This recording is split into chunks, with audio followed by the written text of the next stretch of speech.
मेरी उम्र मेरी मर्ज़ी। जी हाँ, आपने बिल्कुल ठीक सुना, मेरी उम्र मेरी मर्ज़ी। और ये बात की है मारूफ अदाकारा और मॉडल और एंकर पर्सन इफ़्फ़त उमर ने। और ये बात इन्होंने की है अपने सोशल मीडिया सार्फिन से, और उन्हें कहा है कि मैं जो चाहूँ करूँ, जिस तरह चाहूँ रहूँ, जिस तरह चाहूँ नाचूँ गाऊँ और पहनूँ ओढ़ूँ, आपको इस पे एतराज़ नहीं करना चाहिए। मेरी उम्र मेरी मर्ज़ी। और इन्होंने इंस्टाग्राम पर अपनी एक वीडियो शेयर की और वहाँ पे लिखा, मुझ पे एतराज़ करना, मुझ पे तनकीद करना बंद कर दीजिए। ये एक शादी की तकरीब में रक़्स कर रही थी। देखने में यही लग रहा है कि ये किसी प्रोफेशनल रक़्क़ासा की तरह रक़्स नहीं कर रही हैं, बल्कि जो होता है खुशी से औरतें उठ के और शादी की तकरीब में मौजूद मेहमान उठ के नाचने लगते हैं, ये उसी तरह रक़्स करना थी। और इन्होंने जब इसकी वीडियो शेयर की तो इनके जो फ्रेंड्स हैं, फॉलोवर्स हैं, सोशल मीडिया पे इनके सार्फिन हैं, उन्होंने इन पे सख्त एतराज़ किया और कहा कि अपनी उम्र देखो, अपनी हरकतें देखो, अपने चोंचले देखो। तो इन्होंने कहा कि मेरी मर्ज़ी, मैं जो पहनूँ, जो ओढ़ूँ, जिस तरह चाहूँ रहूँ, जो चाहूँ करूँ, आप लोग मुझ पे तनकीद करना बंद कर दीजिए और हर किसी को उसके मुताबिक सुकून से ज़िंदगी गुजारने का हक़ हासिल है। इफ़्फ़त उमर ने यह भी कहा कि उन्हें ये मशवरा न दें कि क्या पहनो और क्या नहीं पहनो, और मुझे ये भी तजवीज़ देना बंद कर दें कि अपनी उम्र के हिसाब से पहनो। और वहाँ पे उन्होंने फिर ये बात की कि मेरी उम्र मेरी मर्ज़ी। उनके कहने का मतलब यही है कि मैं इस उम्र में अपने ऊपर बुढ़ापा तारी कर लूँ या जवानों की तरह रहूँ, ये मेरी मर्ज़ी है। बात इनकी ठीक है। जब इफ़्फ़त उमर ने ये बात की तो लोगों ने इन पे और तनकीद किया और इनको निशाना बनाया और इनसे कहा कि इन्हें शर्म आनी चाहिए। और कुछ लोगों ने तो नामुनासिब अल्फाज का भी इस्तेमाल किया। ये बहस और एतराज़ात का सिलसिला उस वक्त शुरू हुआ जब उन्होंने एक शादी की तकरीब में रक़्स किया और उन्होंने अपने इंस्टाग्राम पर वो वीडियो अपलोड कर दी। तब लोगों ने उसे देखा भी और उसको तनकीद का निशाना बनाया और उन्हें ज़ायदुल उमरी का ताना दिया, यानी कि उनकी उम्र बहुत ज़्यादा हो गई है। अच्छा, इसके अलावा एक दफ़ा ये हुआ था इफ़्फ़त उमर के हवाले से कि इन्होंने जो वैक्सीन लगाई थी तो वहाँ पर ये बात की गई थी कि जो ये वैक्सीन है ये 40 और 50 के दरमियान के लोगों के लिए है, तो इन्होंने ये वैक्सीन क्यों लगवाई। उसके बाद इन्होंने ये कहा था एक दफ़ा बातचीत करते हुए कि अब मेरी उम्र ऐसी हो गई है कि मुझे बहुत कुछ ज़ेब नहीं देता। वही फ़ैशन और मलबूसात के हवाले से बात यकीनन इनकी होगी।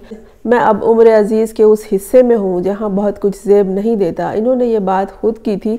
हालांकि शोबिज़ के लोग अपने आप को बहुत ही फिट फाट रखते हैं और इनकी जो उम्रें होती हैं वो किसी तरह भी ज़ाहिर नहीं हो पाती और होना भी नहीं चाहिए। हमारे माशरे में बरसग़ीर में इंडिया, पाकिस्तान, नेपाल, बांग्लादेश, श्रीलंका, यहाँ ये होता है कि बस 25 साल के बाद तो कहना शुरू कर देते हैं कि जवानी अब ख़त्म होने वाली है। औरतों के हवाले से मैं ये ख़ास बात कर रही हूँ। और उसके बाद 30 के बाद तो उन्हें रिटायर ही समझ लेते हैं।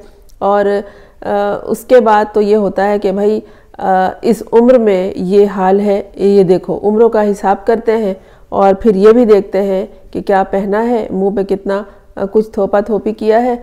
किसी को अगर इस तरह से अपने आप को फिट फाट रखने का और तैयार हरदम चाक और चौबंद रखने का शौक़ है तो उसको करने देना चाहिए।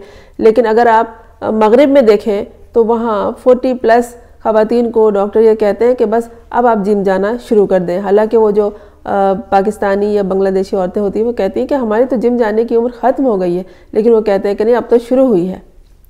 मगरिब में औरतों की उम्रों का हिसाब नहीं किया जाता और ना ही उन्हें किसी रोक टोक का सामना होता है कि ये उम्र हो गई है, वो उम्र हो गई है। उम्र और रंगत का यहाँ मैंने खुद देखा है, कोई हिसाब नहीं है। आप किसी को काला गोरा भी नहीं कह सकते और होता ही नहीं है। जो गोरे हैं उनको काला करने का शौक़ है, और लेकिन जो काले हैं यहाँ उनको गोरे होने का शौक़ हरगिज़ नहीं है।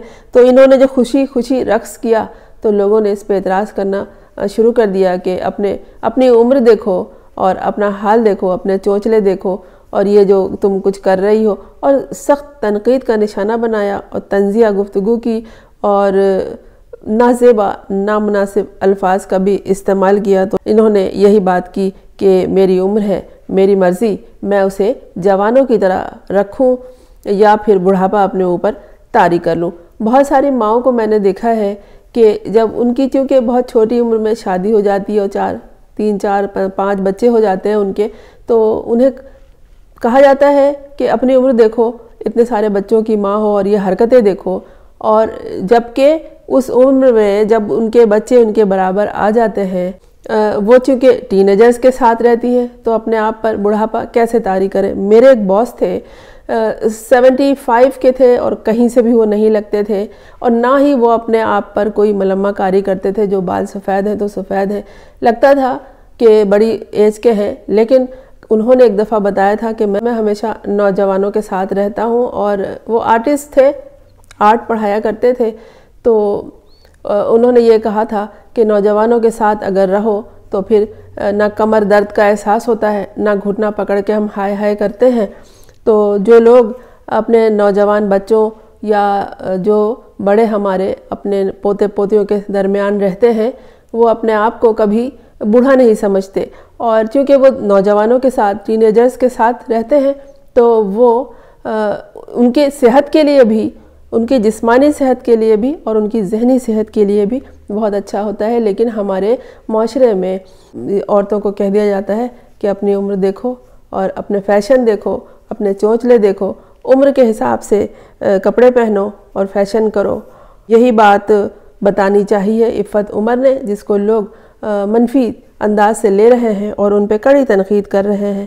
یہ کوئی رقاصہ نہیں ہے کہ کسی شادی کی تقریب میں رقص کرنے گئی ہیں، بلکہ ان کے جان پہچان والے دوست احباب کی شادی میں وہ وہاں خوشی خوشی عام سے جس انداز سے وہ گئی تھی اسی طرح، کوئی اتنے پروفیشنل انداز نہیں، لیکن وہ رقص کر رہی ہیں، وہ اپنی خوشی کا اظہار کر رہی ہیں، اپنے آپ کو بیان کر رہی ہیں۔ وہ ان کا ایک انداز ہے خود کو بیان کرنے کا، خود کو بتانے کا، اور اپنے آپ کو ریلیکس رکھنے کا، جو ان کا ہے وہ کر رہی ہیں۔ ہم کسی کی ذاتی زندگی میں نہیں جھانک سکتے، اور نہ ہی ہمیں جھانکنا چاہیے کہ وہ کیا کرتا ہے، کس طرح کرتا ہے، کیا کھاتا ہے، کیا پیتا ہے، کیا پہنتا ہے، کیا اوڑھتا ہے۔ اگر ہم اتنا دیکھیں گے تو پھر ایک دن کوئی ہمیں یہی کہے گا کہ یہ ہڈی کیوں توڑ رہی ہو، یہ ہڈی کیوں چوس رہی ہو، یہ ہڈی کہاں سے کھانے میں آ گیا، اسے تو کوئی نرم غذا دو۔ تقریباً آج سے 1 سال پہلے عفت عمر نے ہی کہا تھا کہ میرا وقت ختم ہو گیا، اب میں دوسروں کو دیکھ کر لطف اندوز ہوتی ہوں۔ لیکن اگر اس 1 سال کے گزرنے کے بعد ہی وہ لطف اندوز ہونے کے بعد اس خوشی میں خود ہی شامل ہو رہی ہیں اور کہیں رقص کر رہی ہیں، کہیں گا رہی ہیں، ناچ رہی ہیں، تو کسی کو اس پہ اعتراض نہیں ہونا چاہیے۔ اس طرح اعتراض کر کر کے ہم وقت سے پہلے لوگوں کو بوڑھا کر دیتے ہیں اور ایک دن انہیں قبر میں اتار دیتے ہیں۔ ہمارے سماج میں بہت ساری شخصیات ایسی گزری ہیں جنہیں ہم نے اعتراض کر کر کے اور ان پہ تنقید کر کے قبر تک پہنچا دیا ہے۔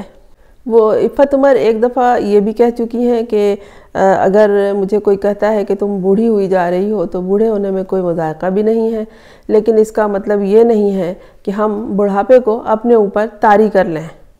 تو یاد رکھیے عفت عمر نے جو بات کی ہے کہ آپ لوگ اب مجھے یہ نہ بتائیے کہ مجھے کیا کرنا چاہیے اور کیا نہیں کرنا چاہیے، یہ اور اس میں بھی عمر کا حوالہ دے کر یہ بات کسی سے کی جا سکتی ہے کہ اور آپ اس طرح سے کیجئے تو آپ مزید بہترین شخصیت کی حامل ہوں گی، لیکن یہ کسی کو نہیں کہا جا سکتا کہ آپ اس طرح سے نہیں کیجئے۔ اپنی عمر دیکھیے اور اپنا حال دیکھیے۔ میں نے تو بہت سے نوجوانوں کو اپنے آپ کو دیکھا ہے کہ وہ بڑے بوڑھوں کے انداز میں رہتے ہیں۔ میں نے لڑکیوں کو بھی، میں نے عورتوں کو بھی دیکھا ہے، مردوں کو بھی دیکھا ہے کہ اتنی عمر نہیں ہوتی ان کی، لیکن لگتا ہے کہ ان کی عمر بہت ہو گئی ہے۔ وہ اور جب ان سے کہا جائے تو یہ کہتے ہیں کہ بھئی ہم فکر کر کر کے اور کام کر کر کے ایسے ہو گئے، یہ حال ہو گیا ہے۔ بات یہ نہیں ہے، بات یہی ہے کہ آپ اپنے آپ کو کس طرح سے رکھتے ہیں۔ اور عفت عمر نے جو اعتراض کا جواب دیا ہے وہ بالکل ٹھیک دیا ہے کہ اس کی مرضی، وہ جس طرح سے رہے، وہ اپنے آپ پہ بڑھاپا طاری کر لے، وہ اپنے آپ کو پردے میں رکھے، یا وہ جب دل چاہے خوشی کا اظہار کرے۔ کیا خیال ہے دوستوں آپ کا؟ میں ہوں فرزانہ روحی اسلم۔ آپ نے اگر اس چینل کو سبسکرائب نہیں کیا ہے تو کر لیجئے تاکہ میرا اور آپ کا ایک ساتھ جاری رہے۔